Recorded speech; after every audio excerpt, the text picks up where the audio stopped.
Welcome back to Rose Rocket Platform. In this video, we'll cover how to create carrier bills for your delivered shipments. First, let's navigate to our billing module and let's select billable items. This screen will contain all of your customers' delivered orders. In order to create a partner bill, we're going to go ahead and select that order and hit Create Bill. From here, it brings us into the bill screen, at which point we're going to go ahead and follow the widget to complete this process. First thing we're going to do is we're going to put in our unique partner invoice ID number. We're then going to go ahead and include an invoice due date so I know when I have to pay my partner carrier.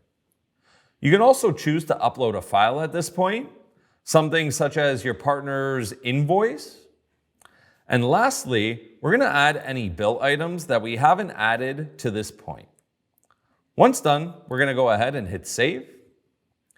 This then brings us to the screen to confirm our bill items.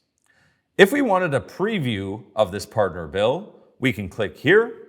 But once we've audited, we can go ahead and mark this bill as approved. We're now ready to pay our partner carrier. And that's it. In this video, we just showed you how to create carrier bills for delivered shipments. Thanks for joining us, and we'll see you next time.